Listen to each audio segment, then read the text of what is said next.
seperti apa citra seorang pelayan yang baik. Jadi kita perlu memikirkan tidak lagi hanya untuk pembinaan diri sendiri, tetapi bagaimana kita memberikan untuk kepada orang lain. Nah, jika kita mengerti citra pelayan yang baik, diharapkan kita dapat menghindarkan banyak kesalahan.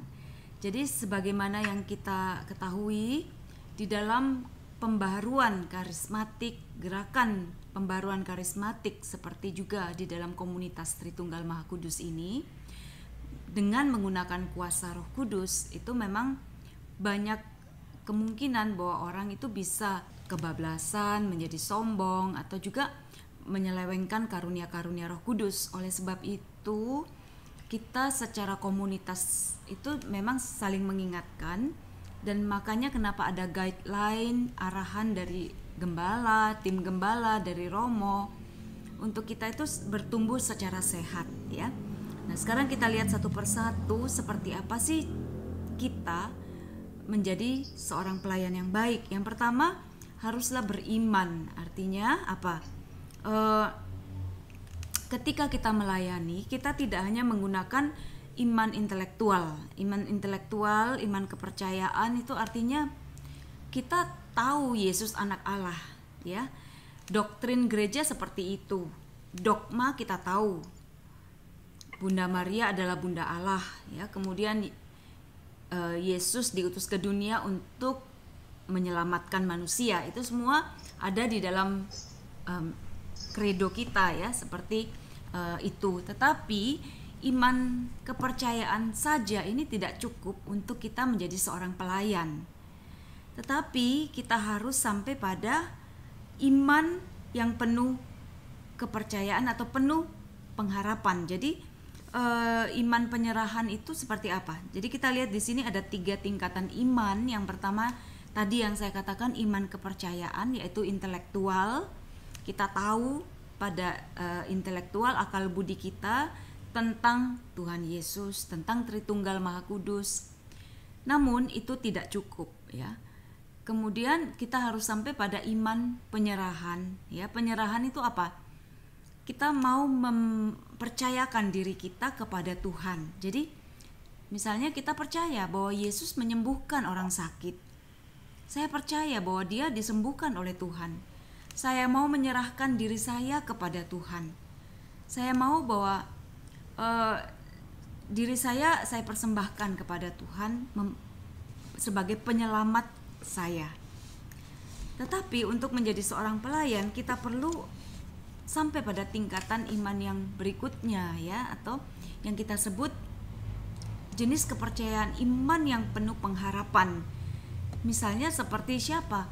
Seperti misalnya perempuan yang sakit pendarahan 12 tahun, ya. Dia bilang, asal kujamah saja jubahnya, jubah Yesus, aku akan sembuh. Sama seperti kita, ketika kita melayani, kita perlu mendoakan dengan penuh iman pengharapan bahwa Yesus melakukan apa yang disabdakannya. Apabila kita membaca sabda Tuhan, kita percaya di mana 2 atau 3 orang berkumpul dalam namaku, aku ada. Kemudian kita berdoa bersama-sama dengan orang sakit. Di situ kita bersama satu teman sel kita. Di mana ada 2 atau 3 orang, kita tahu Yesus mendengarkan, hadir di dalam doa kita. Dan kita tahu bahwa Yesus mendengarkan dan sanggup dan mau menjawab doa kita. Jadi iman pengharapan, penuh pengharapan itu adalah bahwa kita yakin bahwa Yesus mau dan sanggup juga melakukan sabdanya itu buat aku, buat orang yang saya doakan.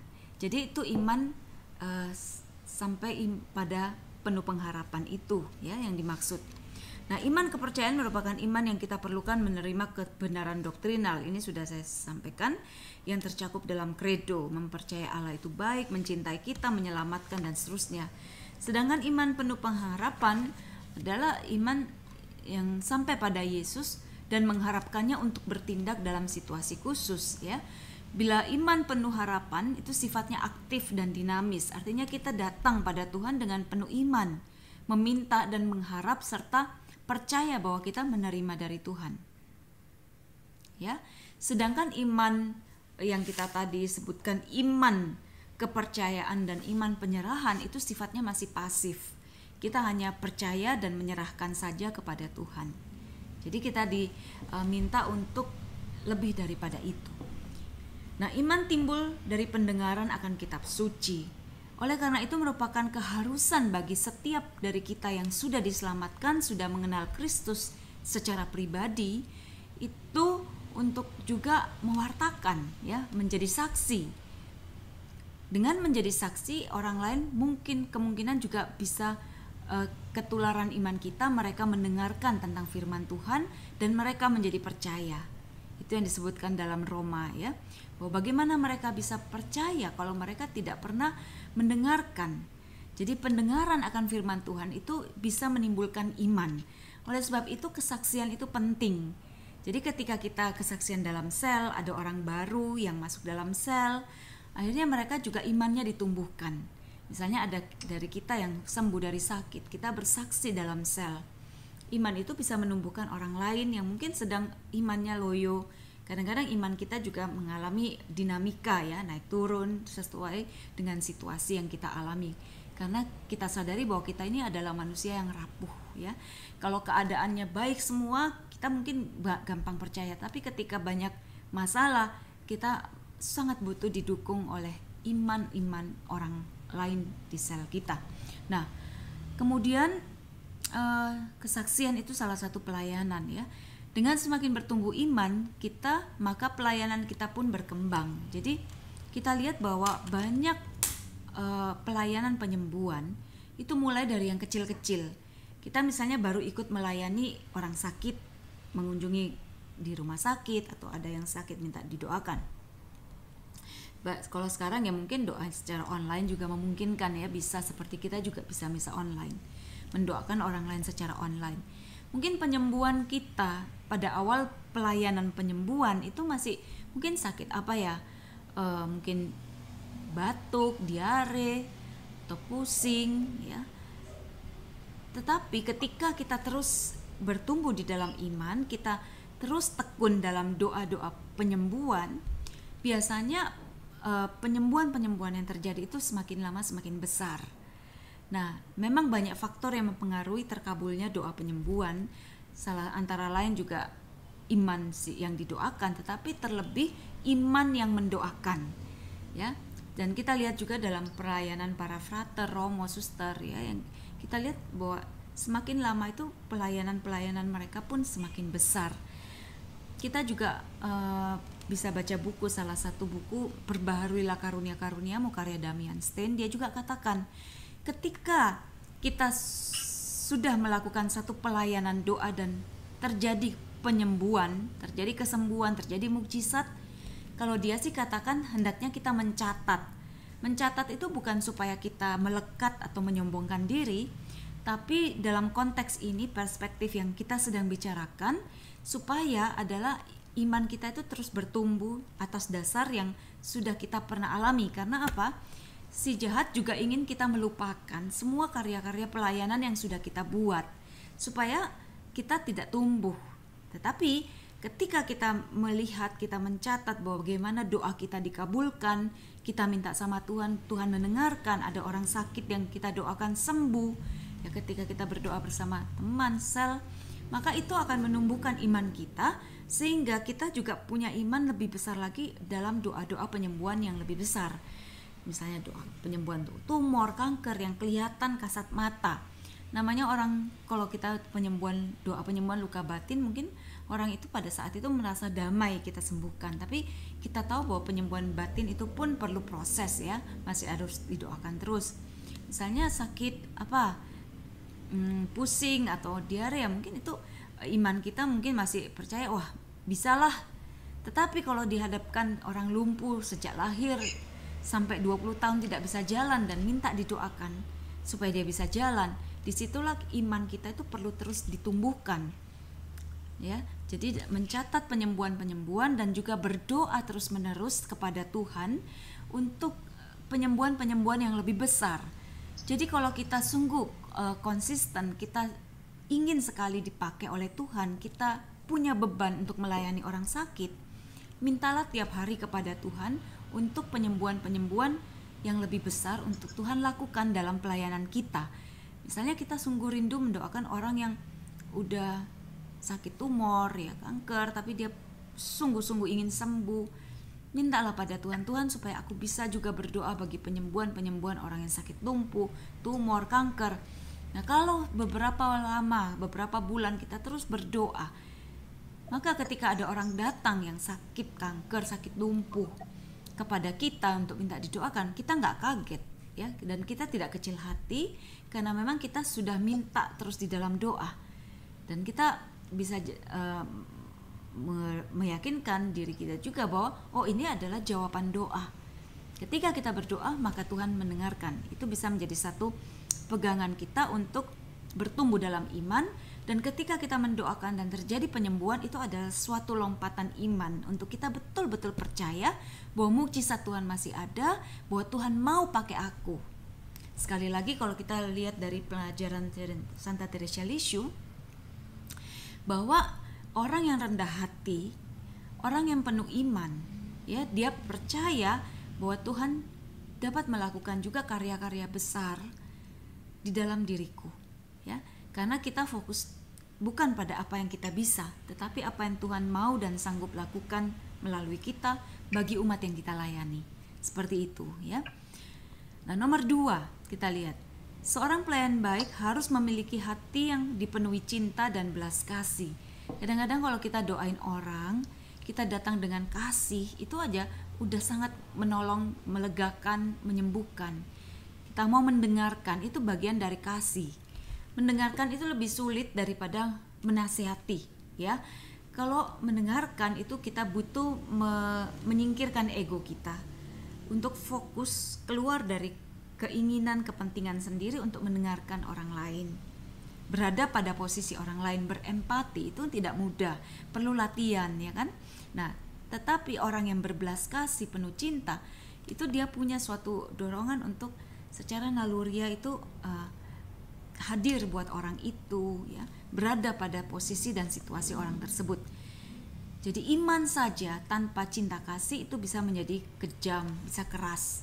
Kita lihat bahwa mungkin orang-orang Farisi atau kita juga yang sudah lama menjadi pelayan Tuhan, kalau kita tidak bertumbuh dalam kasih, hanya bertumbuh dalam iman, mungkin kita bisa mempersalahkan orang lain kalau tidak sembuh. Kamu kurang beriman dan seterusnya misalnya, ya. Padahal itu sama sekali tidak benar. Sembuh itu pertama-tama juga dari kita yang mendoakan, iman kita. Nah, tetapi orang yang tanpa cinta dia bisa berubah menjadi orang yang semata-mata hanya menekankan hukum, ya. Nah, bisa saja keliru menuntut orang lain bahwa kalau kamu mau sembuh kamu harus percaya. Kalau tidak sembuh berarti kamu tidak percaya. Nah, itu hal yang keliru, ya. Kadang-kadang kita bisa seperti itu juga, ya. Salah jalur karena terlalu menuntut bahwa Tuhan pasti sembuhkan orang ini. Padahal ada faktor lain juga kenapa nggak sembuh. Mungkin bukan pada pelayanan kita, mungkin masih proses, mungkin Tuhan punya kehendak berbeda. Itu bisa juga, ya. Amat dibutuhkan cinta dan belas kasihan Allah sendiri yang mengalir dalam diri kita agar dapat melayani sesama. Makanya orang yang tidak diperbaharui hidup rohaninya itu sulit sekali untuk mau masuk dalam pelayanan. Karena apa? Untuk diri sendiri aja kadang kita merasa udah gak ada waktu, ya. Nah, oleh sebab itu ketika kita dibakar oleh kasih Tuhan, disitulah memang ada semangat untuk melayani, untuk berbagi. Agar kasih Allah senantiasa mengalir dalam diri kita, dibutuhkan suatu hubungan intim dengan Tuhan. Jadi memang makanya misa harian, komitmen kita, doa pribadi, baca kitab suci, itulah sarana Tuhan mengalirkan kekuatan cintanya, rahmatnya, berkatnya dalam hidup kita. Sehingga kita berkelimpahan, seperti gelas itu kalau diisi terus penuh, dia meluber keluar, itulah orang-orang yang mau melayani, ya, yang tidak lagi memikirkan diri sendiri saja, tapi juga punya hati karena dia sudah meluber dalam kasih Tuhan untuk dibagikan. Seorang yang mau melayani tapi tidak mempunyai hubungan yang intim dengan Allah itu sama dengan pendusta. Artinya yang mereka bagikan bisa pikiran sendiri, keinginan sendiri, tapi bukan kehendak Tuhan. Memang tidak mudah ya untuk tahu kapan sih ini kehendak Tuhan atau kapan sih ini keinginanku sendiri. Karena tampaknya ya memang kehendak Tuhan tidak kita terima secara 100% nyata ya, dalam mata kita, dalam telinga kita tidak nyata ya, karena tetapi ketika kita punya hubungan yang baik dengan Tuhan, maka hal yang rohani, hal yang spiritual itu memang sungguh-sungguh bisa memberikan kita kemantapan hati.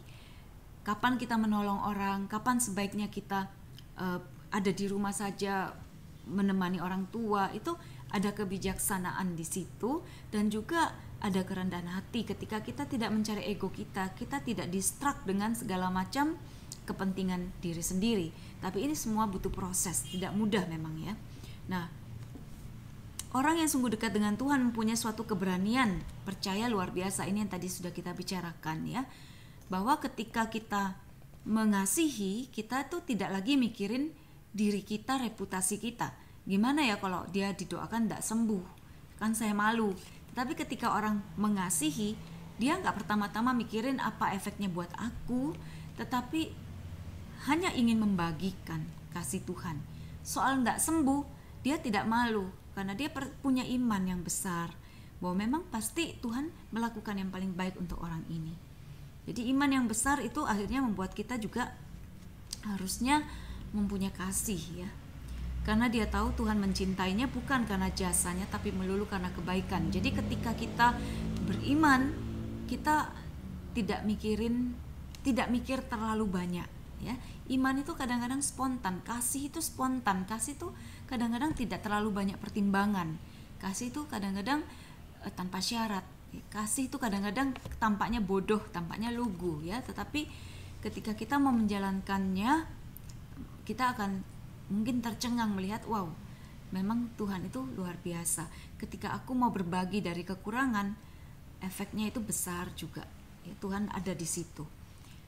Nah, suatu kali ketika saya diminta mengajar Yohanes Salib, buat saya waktu itu mengajar Yohanes Salib itu berat dan kayaknya saya nggak percaya diri, karena saya pikir itu kan Suster Romo aja yang pantasnya membawakan. Tetapi saya diminta karena para suster, para Romo waktu itu bilang kami semua sangat padat jadwalnya, pilihlah dari kalian sendiri awam. Waktu itu saya mengajar untuk Provinsi Jakarta KTM.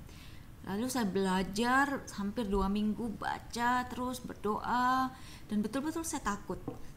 Saya ini membawakan pengajaran yang menurut saya itu berat, besar, di depan sesama teman KTM dengan jumlah yang besar, itu buat saya itu menakutkan ya. Tetapi kemudian saya berdoa terus pada Tuhan, dan saya mohon kepada Tuhan supaya hadir, karena saya tahu saya tidak mampu. Dan ternyata menjelang mengajar, Tuhan itu seperti memenuhi hati saya tuh dengan kasih ya kepada mereka semua yang mendengarkan. Artinya saya mau mengajar, saya mau mempersiapkan diri bukan pertama-tama lagi supaya saya tidak malu. Karena buat saya kadang-kadang ada pikiran kalau saya melakukan itu harus saya tampak kompeten ya.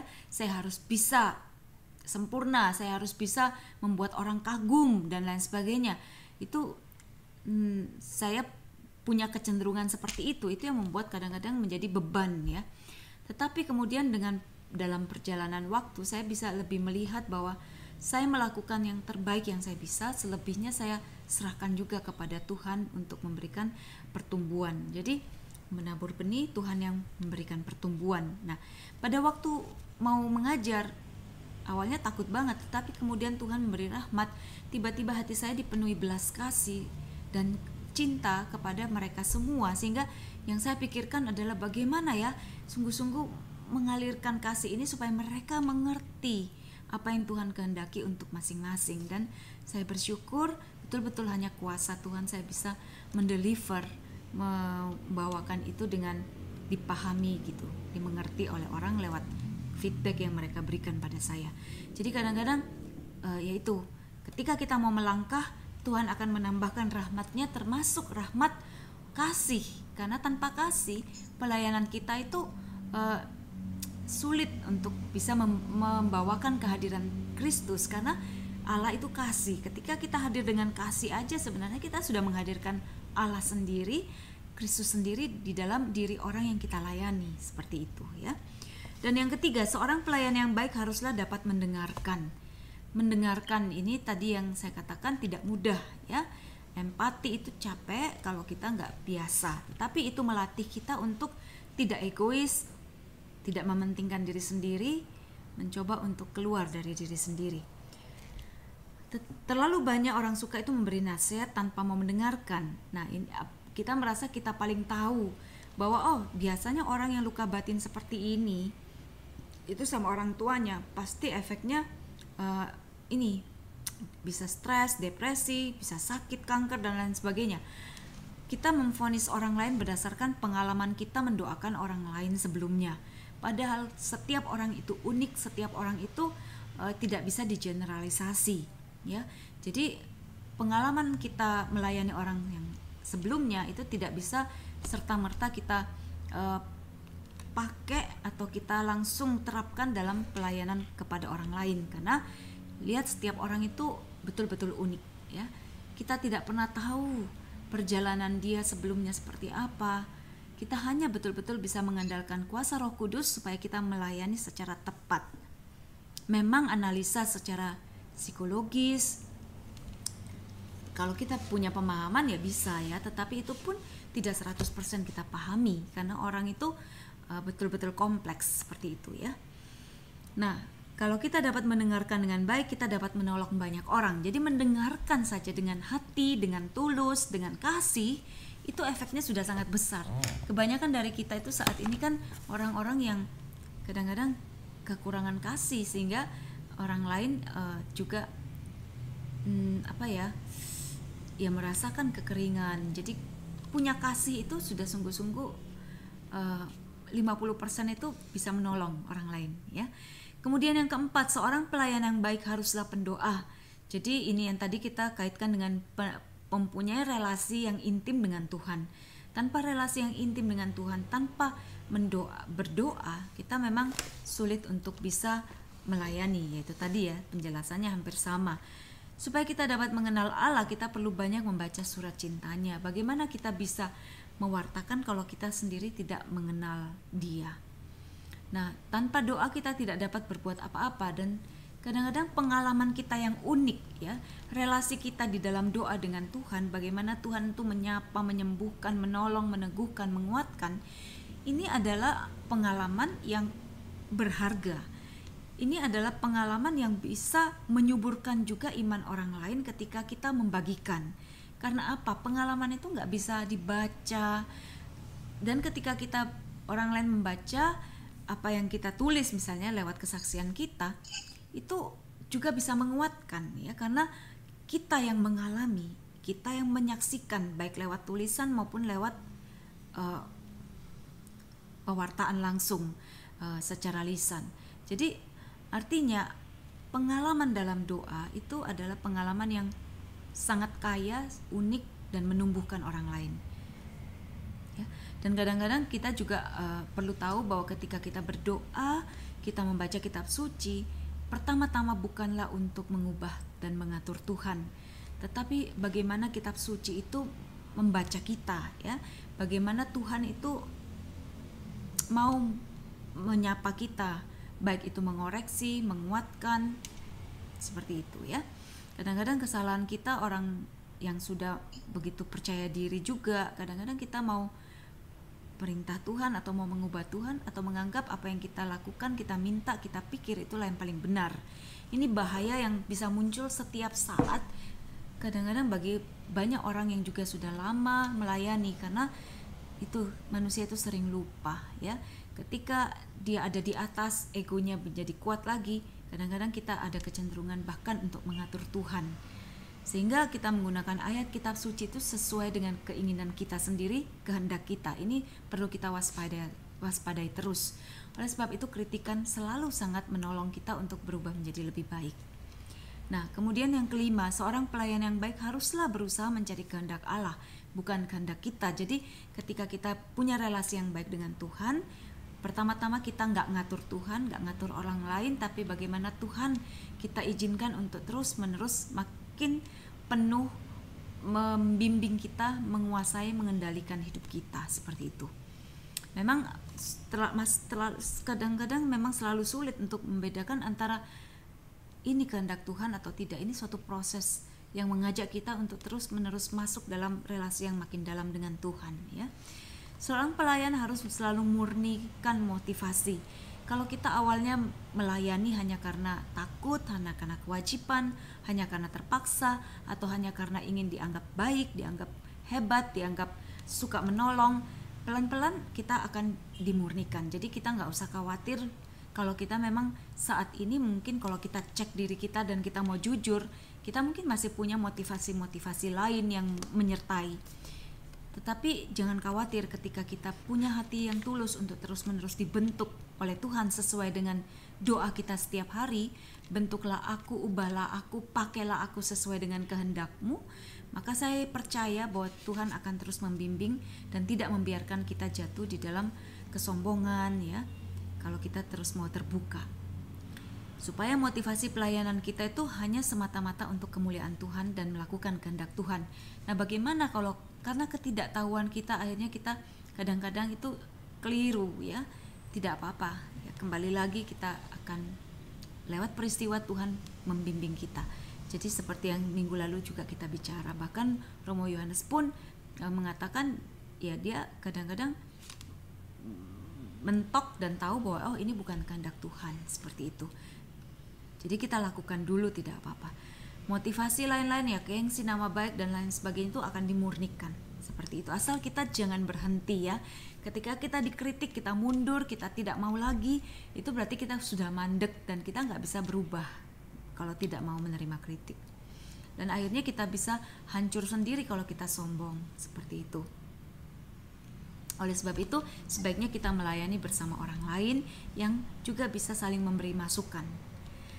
Yang keenam, seorang pelayan yang baik haruslah mempunyai kelepasan pada buah karyanya. Ini penting bahwa ketika kita sudah melayani orang itu sembuh kah atau tidak sembuh, itu adalah sekali lagi kita harus serahkan semua hasilnya kepada Tuhan. Kalau sembuh, jangan sampai kita menganggap wah saya udah hebat dan kamu harus menjadi pengikut dalam tanda kutip, ya, atau kamu perlu mengingat saya terus, ya, sama sekali tidak, ya. Jadi ketika kita sudah melakukan, kita lupakan saja dan kita katakan aku ini hamba yang tidak berguna, aku hanya melakukan apa yang menjadi tugasku. Dimanapun kita berada, ketika kita sudah melayani, itu yang perlu kita ingat. Aku hanyalah seorang hamba yang melakukan apa yang harus aku lakukan dan yang bisa aku lakukan, selebihnya terserah Tuhan, dan aku ini hanya melakukan bagianku, tugasku. Tidak ada jasaku sama sekali. Jadi pelayanan itu bukan suatu hal yang perlu kita banggakan, karena itu adalah suatu kewajiban, ya, suatu konsekuensi dari kita. Karena apa? Setelah kita mengikuti Kristus, kita juga punya konsekuensi untuk berbagi, ya, kita menjadi saksi. Jadi lepas dari buah karya itu saya harap kita paham, ya. Dan orang lain kalau sudah tidak terima kasih pada kita, oh no problem sama sekali. Itu bahkan menolong kita untuk tidak sombong, tidak lagi melekat pada karya itu. Dan kita bisa maju terus pada karya-karya berikutnya. Kalau kita hanya melekat pada kejayaan kita di masa lalu, oh dulu tuh aku hebat, pernah ini, kita nggak akan pernah bisa bertumbuh, ya. Pelayanan yang lalu sudah lewat, ya, dan Tuhan akan terus memberikan pelajaran yang baru buat kita setiap hari, seperti itu. Dan yang terakhir, seorang pelayan yang baik haruslah rendah hati. Jadi rendah hati itu selalu kita sudah katakan dasar dari bangunan rohani atau dari bangunan pelayanan kita.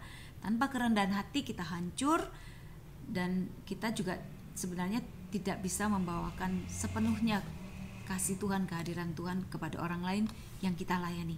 Ini adalah sikap yang sangat mendasar. Orang rendah hati menyadari bahwa ia tergantung sepenuhnya kepada Allah. Tetapi ini adalah suatu yang agak paradoksal, ya. Justru orang yang rendah hati itu berani melakukan karya-karya yang besar. Karena sekali lagi tidak tergantung pada kehebatannya, tapi karena dia percaya bahwa Tuhan yang maha baik itu melakukannya di dalam dirinya, bukan dia. Tuhan yang maha kuasa yang sanggup melakukan, Tuhanlah yang berkarya dalam dirinya. Oleh karena itulah kerendahan hati memberi suatu kekuatan yang besar, karena orang menyadari bahwa segala-galanya berasal dari Allah. Ya, oleh sebab itu sangat penting untuk kita tetap memupuk kerendahan hati.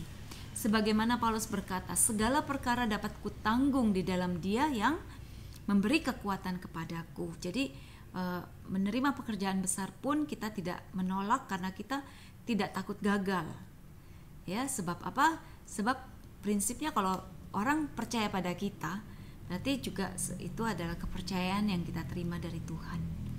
Orang yang rendah hati merasa tidak memiliki apa-apa, sehingga dia berani melangkah tanpa terbeban apa-apa, tanpa khawatir. Sebaliknya orang yang sombong mengkhawatirkan banyak hal, gengsinya, reputasinya, kehilangan harga diri, takut malu, takut disepelekan orang. Itu yang biasa menjadi momok buat kita untuk bertumbuh, melangkah di dalam iman dan pelayanan.